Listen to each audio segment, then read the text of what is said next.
Biotechnology के usage हम ले रहे थे। इसमें अगला यूज है pest resistant plants. Pest resistant plants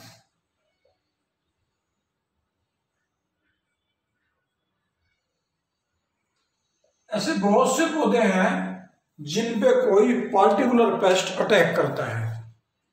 साइंटिस्टों ने देखा कि कुछ बैक्टीरिया, कुछ इंसेक्ट, कुछ दूसरे ऑर्गेनिज्म एक पार्टिकुलर क्रॉप प्रोटेक्ट करते हैं। जैसे एक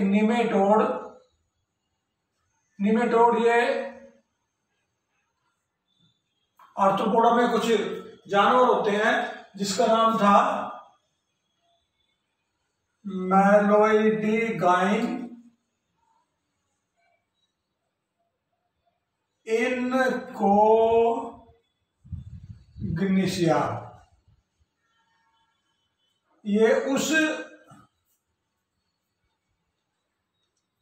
निमेटोड का नाम है जो टोबैको प्लांट की रूट में लग जाता है। टोबैको रूट में लग के फिर ये रूट को डैमेज कर देता है, टोबैको प्लांट में लग जाता है, जिससे टोबैको की प्रोडक्शन पे बहुत बड़ा असर पड़ता है, इन्फेक्शन हो जाता है।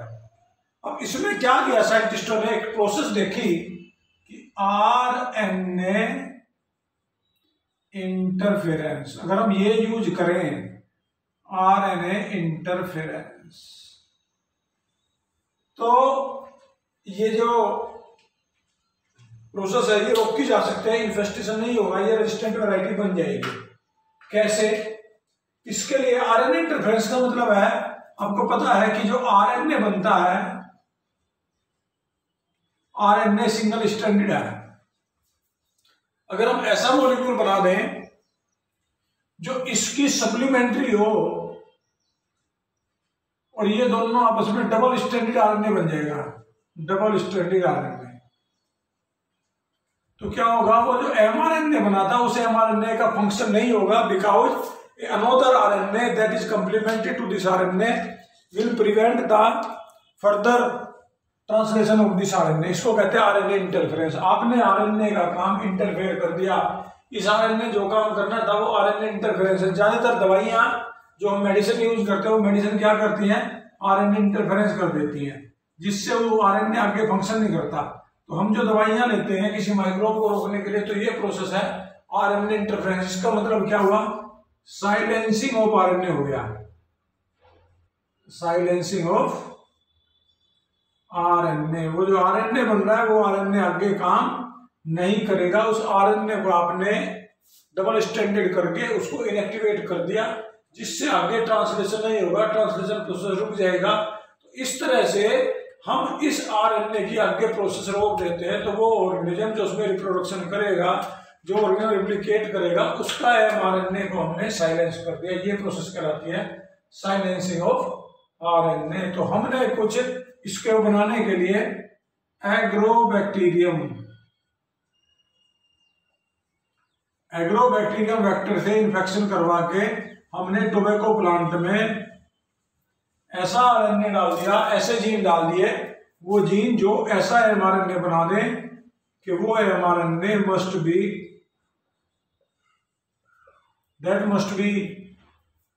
supplement or that must be of such type that it can prevent RNA translation. इस जीन से जो आरएनए बनेगा वो पहले आरएनए की ट्रांसलेशन को रोक देगा। जब वो उसके जीन की ट्रांसलेशन को रोक देगा तो क्या होगा, ये ग्रो नहीं करेंगे, बैक्टीरिया ग्रो नहीं करेंगे, ये ऑर्गेनिज्म ग्रो नहीं करेंगे, ये पेस्ट ग्रो नहीं करेंगे, क्योंकि ये एक दूसरे कम्प्लीमेंट्री है। इस तरह से उसका एमआरएनए साइलेंट हो जाएगा। एमआरएनए साइलेंट हो जाएगा तो ये जो ऐसे जो वैरायटी बनेगी जिसमें हमने इसका सप्लीमेंट जीन डाल दिया, तो that will be resistant for a particular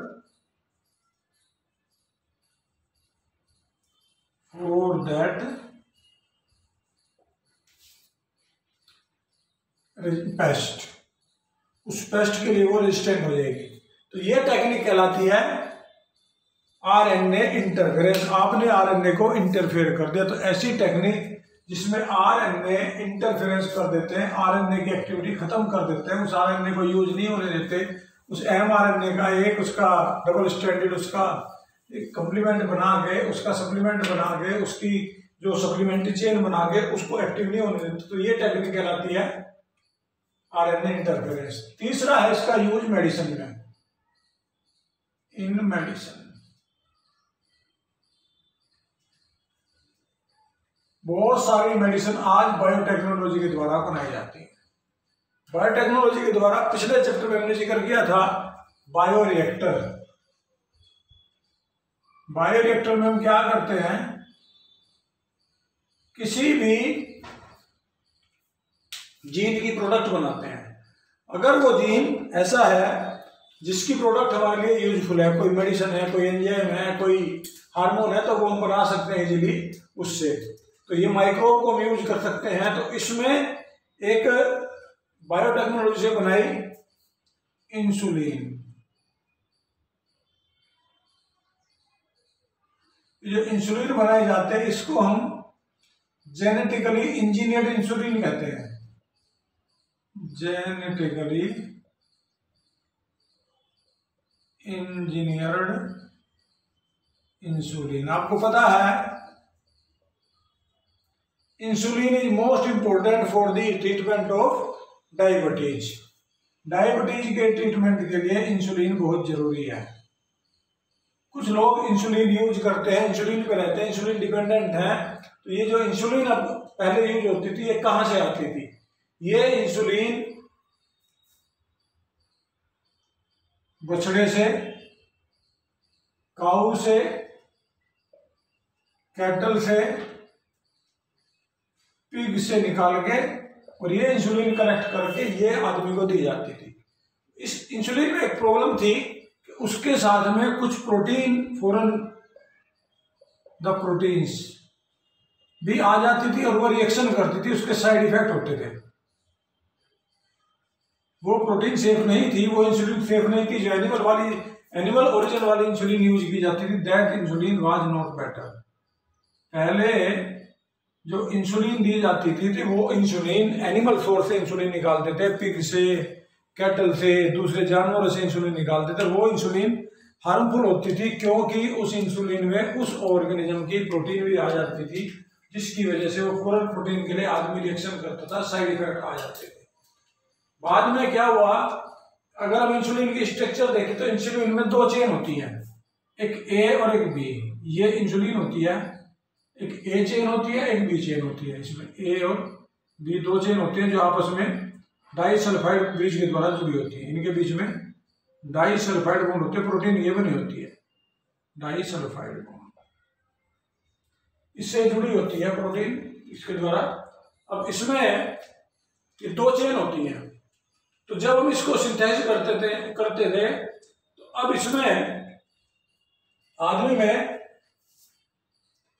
ये अगर आर्टिफिशियल सिंथेसिस करें तो इसको हम अब जीन बदल के किसी ऑर्गेनिज्म में आर्टिफिशियल सिंथेसिस करवा देते थे। लेकिन उसमें क्या था, आपको पता है बायोटेक्नोलॉजी में क्या करते हैं, जब जीन के साथ जीन को ऐड करते हैं, हम रिकम्बिनेंट डीएनए बनाते हैं, तो उस डीएनए की प्रोडक्ट भी साथ आती है। तो ये जो इंसुलिन बनती थी, ये इंसुलिन वास्तव में प्रो इंसुलिन बनती थी। इस इंसुलिन के साथ में कुछ ऐसा पार्ट भी बन जाता था जिसकी हमें जरूरत नहीं है। अर्थात इस प्रो इंसुलिन में क्या होता था,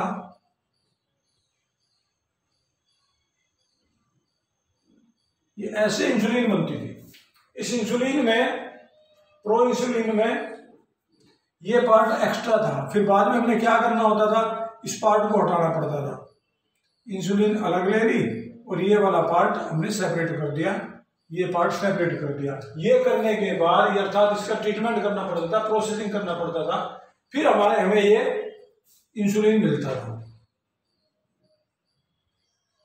अब इस प्रोसेस में कई बड़ी केयर की जरूरत थी। इस इंसुलिन में कई बार इसका कोई मॉलिक्यूल रह जाता था, कहां से काटें, कितनी काटें, वो फिर साइड इफेक्ट पैदा करता था। तो इसका मतलब ये जो इंसुलिन है, ये इंसुलिन एनिमल से जब हम जेनेटिक इंजीनियरिंग करके इंसुलिन बनाते थे, तो that insulin need to be इसको हम कहते हैं प्रोसेसिंग। तो हमें इसको प्रोसेसिंग की जरूरत पड़ती थी। तो ये बायोटेक्नोलॉजी बना तो ली, आपने जीन बदल के वो जीन इंसुलिन वाला किसी बैक्टीरिया में किसी ऑर्गन में डाल तो दिया, लेकिन उसकी जो प्रोडक्ट है वो प्रोडक्ट हमारे पास प्योर नहीं है, उसमें कुछ आती थी। बाद में एक नई टेक्निक डेवलप की 1983 में, एक कंपनी थी एली लिली कंपनी ने 1983 में, अमेरिकन कंपनी थी, उसने क्या किया, उसने ऐसा डीएनए बना दिया जो ए चेन को अलग बना दे और बी चेन को अलग बना दे। यानी कि ए चेन बनाने वाला डीएनए और बी चेन बनाने वाला डीएनए सेपरेटली उन्होंने डिस्कवर किया। और ये दोनों डीएनए को, जब ये डीएनए से ये दोनों चेन बन गई, ये ए चेन बन गई, ये बी चेन बन गई, और सेपरेटली ए और बी चेन को लेके फिर इनको डाइसल्फाइड बॉन्ड से जोड़ दिया। This was the pure insulin and which was not needed to be processing की जरूरत ही नहीं पड़ी।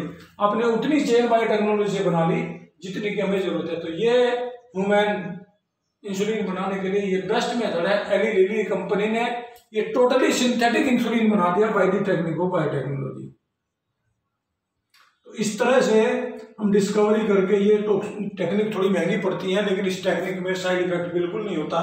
तो ये जो इस तरह की टेक्निक है ये यूज की गई for the making of genetically engineered insulin. इसी तरह से बहुत सारी दवाइयाँ, बहुत सारे एंजाइम, बहुत सारे प्रोटीन, बहुत सारे केमिकल्स जो डिफरेंट जीन से बनते हैं, they are made by the process of biotechnology. अगला आता है जीन थेरेपी।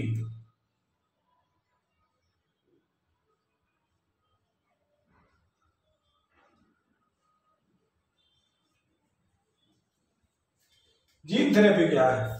कोई भी हमारे अंदर डिफेक्टिव जीन है, अगर किसी आदमी में कोई जेनेटिक डिजीज है तो वो जेनेटिक डिजीज ऐसा मानते हैं that genetic disease is due to a defective gene.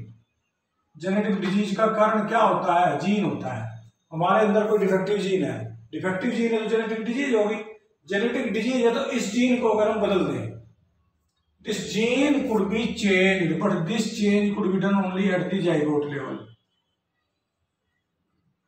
अगर हम इसको जाइगोट लेवल पे जीन को बदल दें तो this will be a good treatment for the genetic disease. लेकिन ये इतना आसान नहीं है, it is very costly and it is not easy. एक बीमारी देखी गई और वो बीमारी थी ADA deficiency.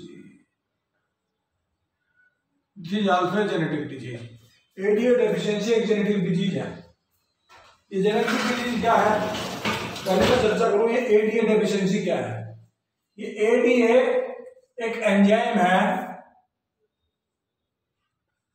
Adenosine deaminase. This is an enzyme. When there is shortage of this, then this genetic disease ADA deficiency occurs. तो जब ADA की डेफिशिएंसी हो जाएगी, कमी हो जाएगी, तो हमारा इम्यून सिस्टम पर असर पड़ेगा। It is crucial for the immune system. उस आदमी का इम्यून सिस्टम कमजोर रहता है। इस बीमारी का परमानेंट इलाज नहीं है। इस प्रोडक्ट को ट्रीट कैसे करते हैं, इसका इलाज क्या है? इसको हम ADA डेफिशिएंसी को या तो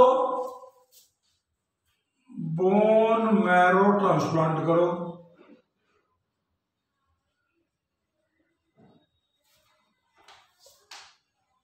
या उसको ADA देते रहो।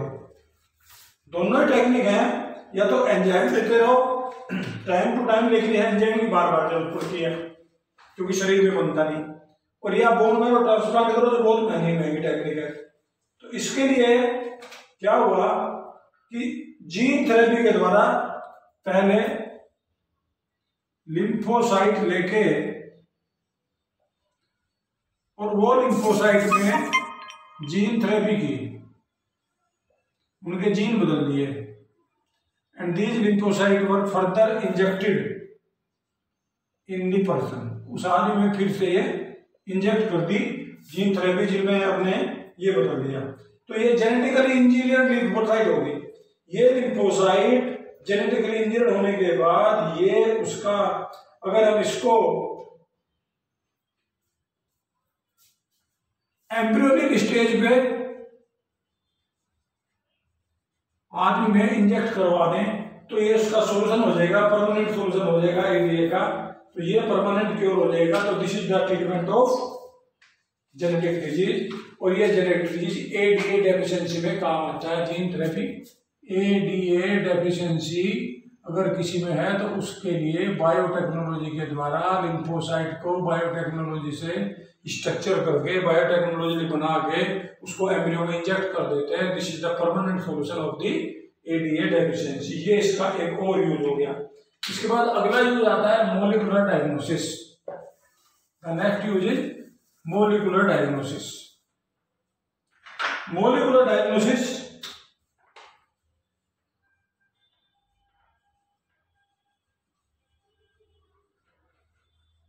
जैसे कि नाम है, डायग्नोसिस, किसी बीमारी का पता लगाना। In molecular diagnosis we can easily identify the cause of a disease और the stage of a disease. हम ये पता लगा लेते हैं इसको ये बीमारी है या नहीं है। जनरली क्या होता है, mostly the disease is seen due to virus and bacteria is seen after having infection।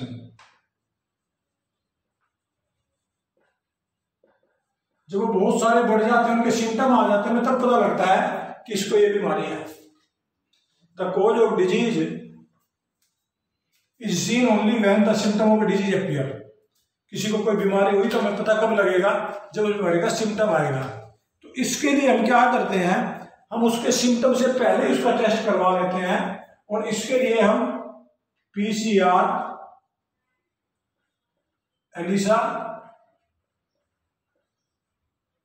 और rDNA technology, recombinant DNA technology, ये सारे के सारे हम यूज करते हैं किसी बीमारी का पता लगाने के लिए। इससे अर्ली डायग्नोसिस हो जाता है, समय से पहले में पता लग जाता है। जब तक 1-2 बैक्टीरिया वायरस ही होते हैं, तो अर्ली डायग्नोसिस में हमें पता लग जाता है कि भाई इसमें ये इन्फेक्शन है, ये फॉरेन डीएनए इसके अंदर आया है, ये इसका कॉज है।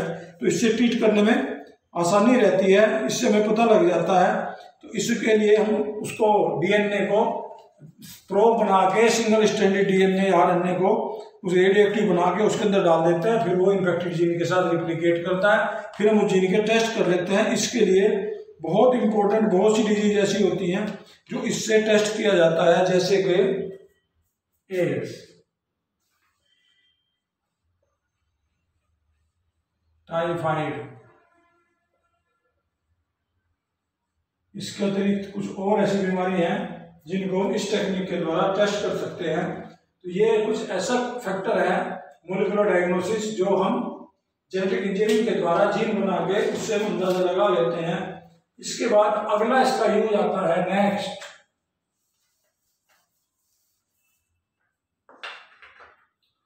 GMO animals. जीन बदल के जो एनिमल्स बनाया जाता है जीएमओ एनिमल कहते हैं। इनका दूसरा नाम ट्रांसजेनिक एनिमल्स भी है, ट्रांसजेनिक एनिमल्स। हम किसी भी एनिमल्स में जीन बदल देते हैं। जिस एनिमल्स में हमने जीन बदले उस एनिमल को क्या कहेंगे, transgenic animal. The animal with different gene in which gene are changed is known as transgenic animal. हमने एक ट्रांसजेनिक एनिमल बना दिया। वो जो ट्रांसजेनिक एनिमल हमने बनाया, उस ट्रांसजेनिक एनिमल में जीन में डिफरेंस है और उसमें जीन दूसरे हैं। तो हम जनरली माइस में ये एक्सपेरिमेंट बहुत ज्यादा किया जाता है। माइस ट्रांसजेनिक बना दिए जाते हैं। Transgenic 95% of transgenic animals are mice. Mice सबसे ज्यादा बनाया जाता है क्योंकि माइस की जो फिजियोलॉजी है वो आदमी से मिलती जुलती है, उसका सिस्टम भी आदमी से मिलती जुलता है। तो जिसकी वजह से हम इसमें कई चीजों में ट्रांसजेनिक एनिमल को यूज करते हैं। पहला है इनका study of physiology and development.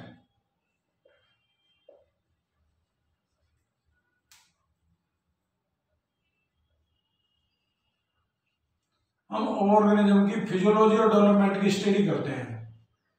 भाई इसमें कौन सी डिजीज है, क्या इन्फेक्शन है, क्या इसमें किस तरह से इसके फंक्शन पे असर पड़ता है, किस चीज का पड़ता है। तो ये जो इस तरह की स्टडी है, study of normal physiology and development, that is done with the help of transgenic animal. Transgenic animal से हम डिफरेंट फैक्टर जो उसकी ग्रोथ को रोकते हैं, जो उसके डेवलपमेंट को रोकते हैं, तो ये जो जितने फैक्टर्स हैं उन सारे फैक्टर के बारे में जानकारी मिल जाती है ताकि उसकी ग्रोथ और फिजियोलॉजी नॉर्मल हो सके।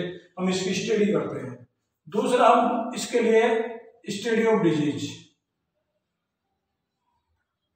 डिजीज की स्टडी करते हैं कि किस डिजीज के लिए कौन सा फैक्टर रेस्पॉन्सिबल है, कौन से डिजीज में हम जीन बदल देते हैं, फिर देखते हैं इसको बीमारी होती है कि नहीं होती, किस बीमारी में एंटीबॉडी कौन सा जीन ज्यादा बनाता है, कौन सा जीन उसके लिए अच्छा है, कौन सा उसके नहीं है। तो स्टडी ऑफ डिजीज, बहुत सारी डिजीज की स्टडी हम इसी टेक्निक से करते हैं। तीसरा आता है बायोलॉजिकल प्रोडक्ट। बहुत सारी ऐसी प्रोडक्ट हैं जो बनाई जाती हैं, इसमें हम प्रोटीन बना सकते हैं, एंजाइम बना सकते हैं, विटामिन भी बना सकते हैं। आदमी में फिनाइल कीटोन यूरिया के ट्रीटमेंट के लिए फिनाइल एलिनिन हाइड्रोक्सिलेज नाम का एंजाइम बनाया जाता है इसी टेक्निक के द्वारा। 1997 में 1997 एक ट्रांसजेनिक काऊ बनाई बाय चेंजिंग जीन, इसको हम ट्रांसजेनिक कहते हैं। इस गाय के दूध में ट्रांसजेनिक काऊ वाज मेड, इस गाय का नाम था रोजी, and this milk has insulin rich. इसमें ऐसा जीन डाल दिया कि उसमें दूध इंसुलिन वाला निकले, तो जो आदमी इस दूध को पिएगा उसको कभी डायबिटीज नहीं होगी। तो ऐसा दूध बना दिया जिसमें ये प्रोटीन भी ज्यादा थी, रिच इन प्रोटीन, और इंसुलिन भी था। तो ये एक जेनेटिकली इंजीनियर था। इस तरह जेनेटिकली इंजीनियर करके हम ऐसे वो बना सकते हैं। इसके अलावा checking of vaccine, vaccine safety, किसी भी वैक्सीन की सेफ्टी हम ट्रांसजेनिक ऑर्गेनिज्म पे चेक कर सकते हैं। ट्रांसजेनिक ऑर्गेनिज्म में किसी भी एनिमल का जीन डाल दो, उसमें आदमी का जीन डाल दो, किसी जानवर का जीन डाल दो, तो उससे क्या होगा, फिर हम देखेंगे कि उस किसी वैक्सीन का उस पर क्या फर्क पड़ता है, what is the effect of vaccine.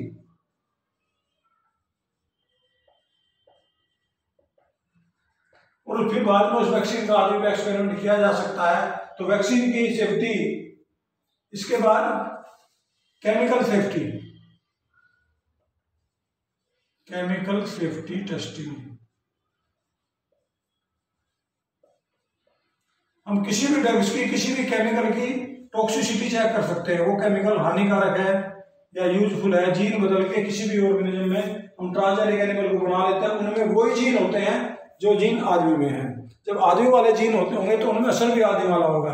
हम उससे चेक करके देख लेते हैं whether that gene is useful और हार्मफुल, उससे उस टॉक्सिक का, उस केमिकल का उस पर असर पड़ रहा है कि नहीं पड़ रहा है। इससे हमें पता लग जाता है whether that gene is useful और हार्मफुल। उस जीन से टॉक्सिसिटी हमें कितनी आती है, कम टाइम में हम स्टडी कर सकते हैं। This was the effect of GMO, genetically modified organism. तो ये था हमारा इसका टॉपिक। अब इसमें अगला टॉपिक हम फिर जिक्र करेंगे।